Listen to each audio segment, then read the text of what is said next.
I'm great. I'm great. What So, huh? we haven't what give us this pleasure of hearing from you. Okay, I was calling in because May is Lupus Awareness Month, Yes. and I just wanted to raise a little awareness about lupus. Go ahead, because that's what our topic is today. We have two young ladies that are nurses that are going to be talking about lupus as well. So go ahead and chime on in. Okay, awesome. Like I said, my name is Greta Lewis. I am 46. I'll be 47. But I was diagnosed with lupus in 2007, and at that time I was 37. So actually, this year is 10 years that I've survived lupus. And 2 years being diagnosed with lupus, it tried to take me out. I developed pulmonary embolism in both of my lungs. And this is a situation about people who smoke, may have smoked, been on birth control, or any other type of situation where can cause blood clots in your lungs. But I had never smoked a day before in my life, and I developed blood clots in my lungs. But it was caused by lupus. And for those who don't know, lupus is an autoimmune disease. And what that means is your immune system is compromised. And what it does, it attacks its own, your body. And when it's supposed to protect your body, but it attacks it. And what I would like for people to know about lupus, or people that have been diagnosed with lupus, your loved ones or your friends, your coworkers, or whoever, because people tend to not believe people who say they have lupus, that they have lupus, or that anything is wrong with them at all. And what I want people to know is lupus it can be invisible. So you don't actually see the problem that the patient is having with the lupus unless you have lupus discord. Lupus discord is the lupus that attacks your skin. And then you can see that this person has lupus. Wow. So have you heard of any of that before when it comes to lupus? No, I haven't heard lupus until last year. I didn't know nothing about lupus.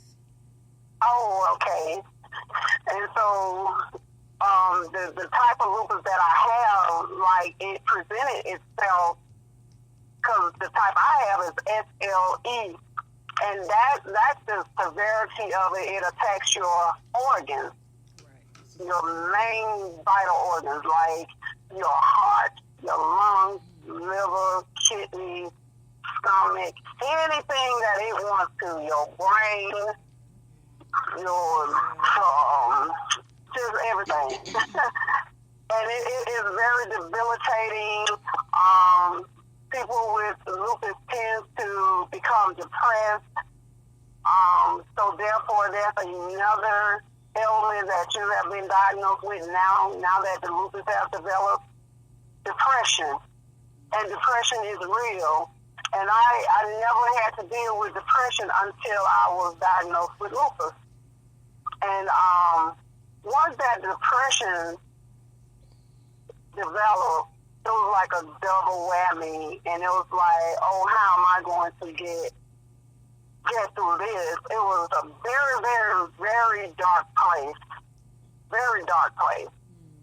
But God is able. One thing that I can leave with people, anytime you are diagnosed with anything, because we're already supposed to be living after Christ anyway. But the God that we serve, He's a very forgiving God full of mercy, grace, and mercy.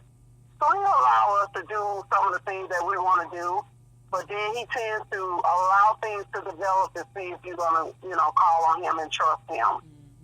And so that's what I did. I mean, I was already in Christ when He allowed me to develop lupus. But at that time, I think he was trying. You know how the Book of Job, trust my. He told him to go check with Job to see if he's gonna trust God, even if he attack him and take everything from him. Yeah. Will you still trust him? You know what I'm saying? So I felt like I was being tested. And God said, okay, go ahead. He'll allow all these things that happened to me with the lupus and all of that. And once he saw that I still trust and stood on his word, honey, please, Satan had to leave me alone. Yeah, yeah, and I commend you. I really commend you for you know, because when I saw you, I didn't even realize that you were sick. You know, you can't really tell. So I just commend you.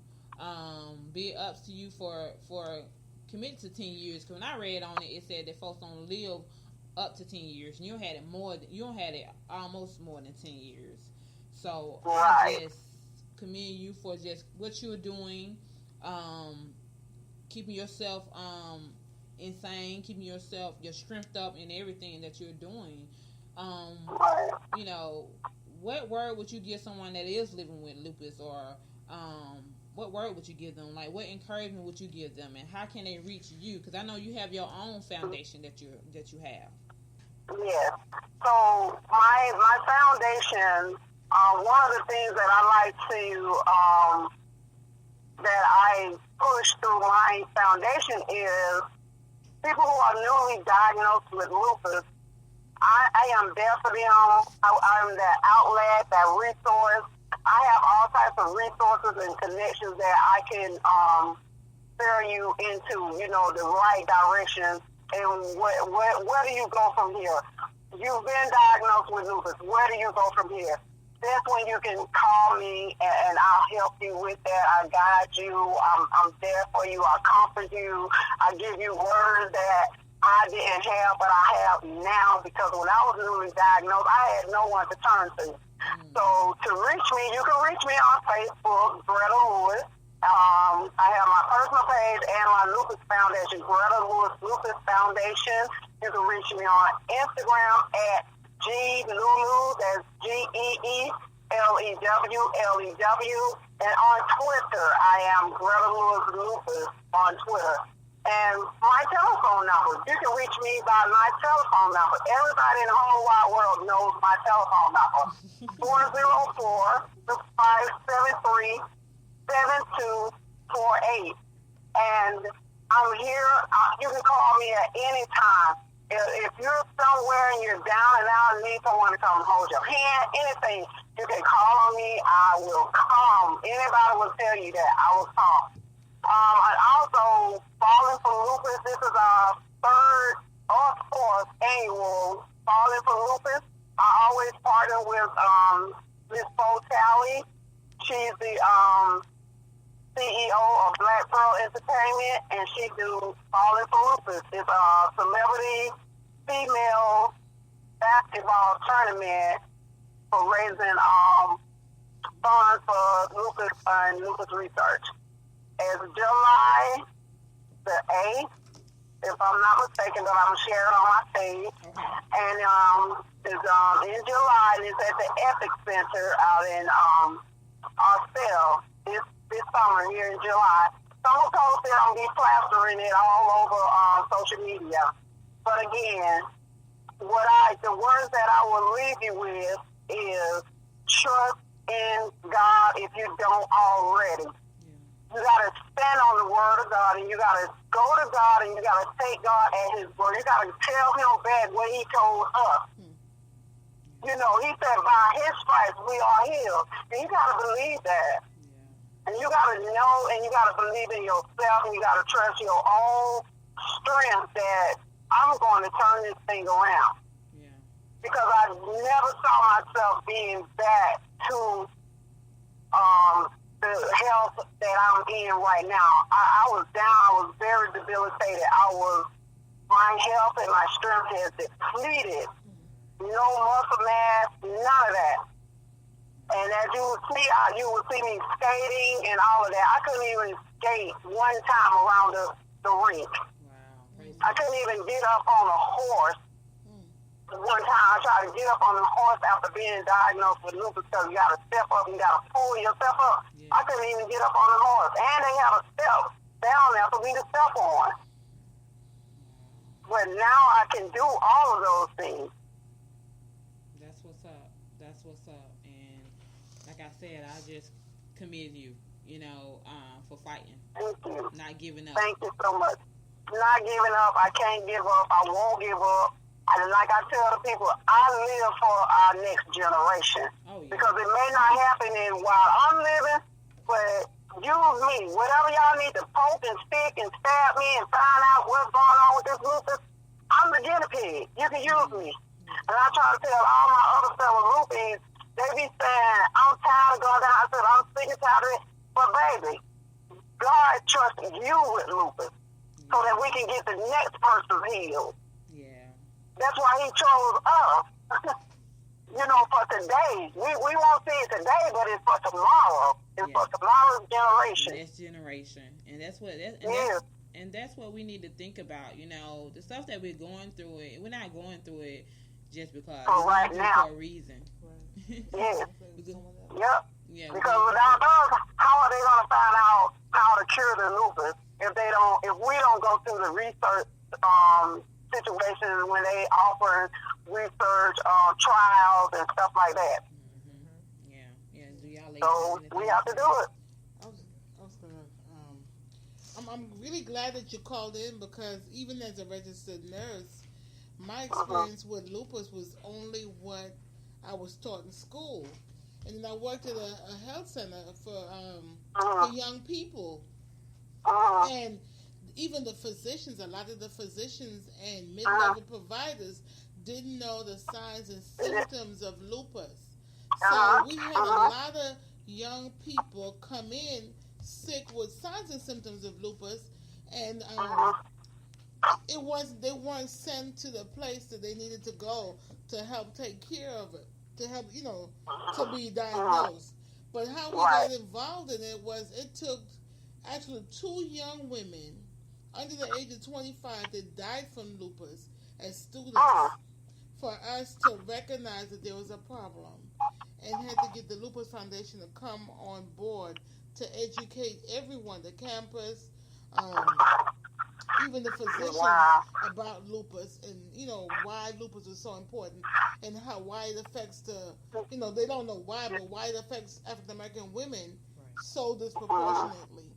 So it's unfortunate that it would take, and it was more than 2 that actually, 2 passed, but there were several young women that were diagnosed with lupus. So I think that's why we need to have a dialogue, and we need people like you in the community that's set on educating and encouraging people to be part of that research, because we need to participate in research as a people to figure out why it's affecting us and how we can move past this. So I definitely commend you.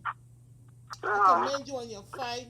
I commend you on your foundation. I commend everything that you're doing to thank you, to end lupus.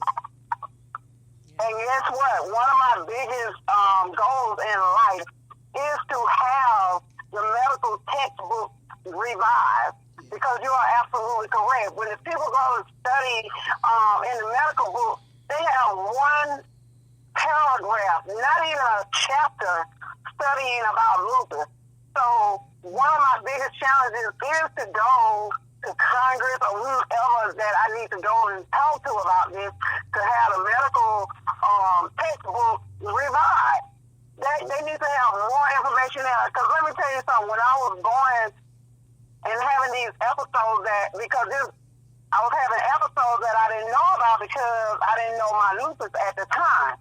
And so I'm going to the emergency room in such pain. My chest is just, I can't breathe. What's wrong with you? I'm like, I have lupus. They were like, okay, but still, what's wrong with you? I'm like, really? We're talking to nurses, the people that check you in at the ER. They didn't even know. I said, well, I have lupus, and they said this and that, and they were like, well, lady, we don't know. They just looking at me like I'm crazy. And so now part of my campaign is #KnowYourLupus. And what I mean by that is, when your lupus presents itself, I need for you to remember